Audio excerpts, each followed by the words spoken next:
And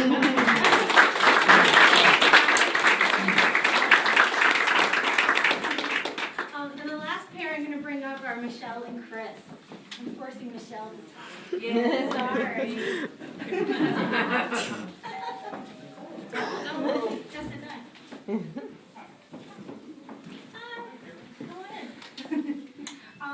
Michelle Jordan works in UMBC Creative Services, and Chris Jessis is actually a UB connection. Can have a bunch of those, yeah. But he's also pursuing his PhD at UMBC. So this is a real UMBC pair here, and they are in the back corner. Evil Cat. I'm saying Evil Plant. Evil Plant and Angel Cat. And Chris is untitled, which is easier to remember. I'm going to start by asking Chris to read this poem. All right. It's real short. So,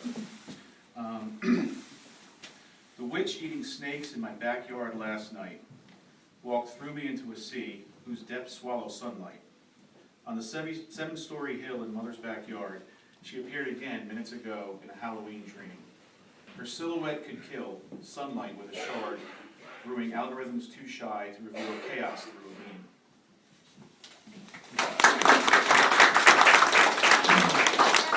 This poem was inspired by Michelle's crazy drawing. Can you tell me a little bit about where that drawing came from in the first place? I can, Jenny. Okay. Actually, it's really old, and it was something that I did really late one night. You know, I was bored, and I just did it, and I kind of liked it. I don't know if I liked it this much, but, and so I don't know where the idea came from. It was just one of those things where you're just playing around with paint and, you know, sketching with it. So I will say that it is really cool to see what he did with it, and using it as an inspiration. So. How did you feel when you saw? I mean, and so people generally get to choose from among several images or poems, and you chose that one. What called to you? Well, there were several things, and like many, Michelle and I had never met, so I kind of like the freedom of not, no offense, but I mean, not knowing what you intended. I didn't really want to get into what you intended. I just, so a couple of the things that struck me were, I mean, obviously I saw the sort of female character in there, very sort of witch-like and Medusa-like. I also was struck by just the fact that there's a lot of stuff happening in there, which made me think of chaos. And I thought, hey, witch, chaos, and I wasn't entirely sure what those. I mean, they look, they're plants, but for some reason I saw snakes in those sort of snake-like things.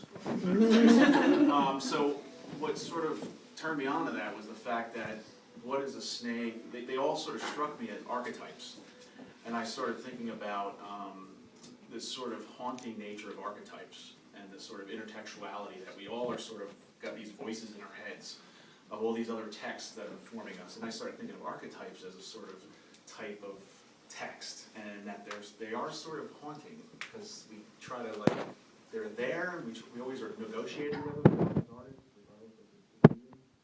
So that got me thinking about archetypes. And then what I did was I literally sort of took fragments of pieces that I had. I just took like many records, tons of notes, started to put the short stories, poems, lyrics, songs, whatever, and I started finding some commonality. And I thought that was really neat. My background in composition, so composition studies. I'm really interested in how things are sort of put together. And then all of a sudden, they just seem to what I thought. Maybe I wasn't too pictures, but I thought they started fitting together, and it was just very strange to kind of have things I wrote. In some cases, a line I wrote a long time ago, some lines that were new to this, but they just seemed to kind of had never met each other, just like we had never met each other. So they started kind of talking to each other, and a line and something started each other. That's wonderful. Michelle, one last question to put you on the spot. Michelle has been a part of Vegas Plastic several times because she is super dependable and awesome. And I just wonder, do you have a certain process when you come to a piece of writing, if you're going to respond to it. I actually use it in the zoo, so everybody feels comfortable with that. Yeah, I mean, I don't know, maybe everybody does this, but Usually, we get 2 to 3 pieces of poetry or story or whatever, and I read them all, and whichever one kind of makes the nicest visuals in my head, is, for want of a better term, is usually the one I choose. And usually if you read them, something jumps out at you, and that's sort of the basis to build from going forward and sort of creating the artwork. Wonderful. Well, thanks, guys.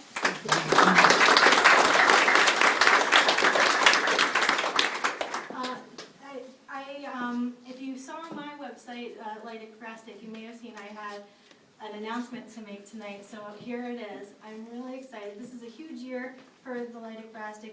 We're going to halfway through our 3rd year, and I'm excited to let you know that this year we are going to be collaborating with Up Down Press and Bindery, which is run by these two over here, Meredith and Aladino, to produce a limited edition hand-bound anthology of our first few years to come out later in the fall.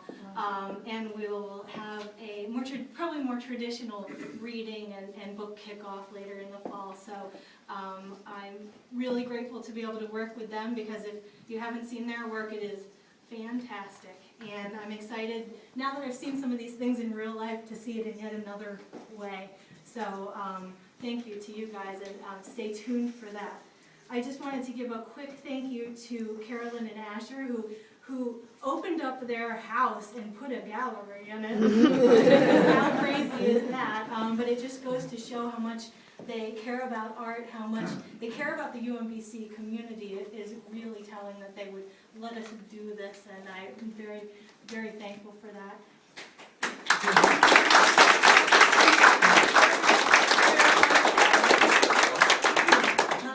I'd like to give a little shout out to Marlena Demond and to Ben Grable, who both in separate ways, like the movie Inception, they planted the seed of this before the holidays last year, and it never would have occurred to me to do this, so thank you to both of you for doing that in your way. And I guess incepting Carolyn as well. Yeah. Right.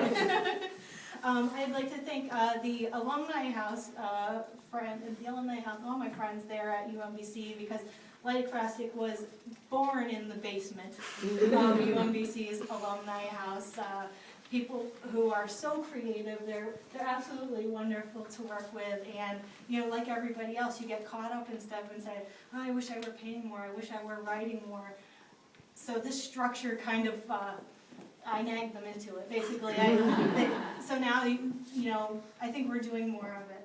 I'm very grateful for that, and also to Marlena and Dina and the others who helped me with various pieces of bringing this together today. I'd like to give a shout out to the Baker Artist Awards. I was lucky enough to get a B grant this year, and part of that I used to produce the beautiful postcards.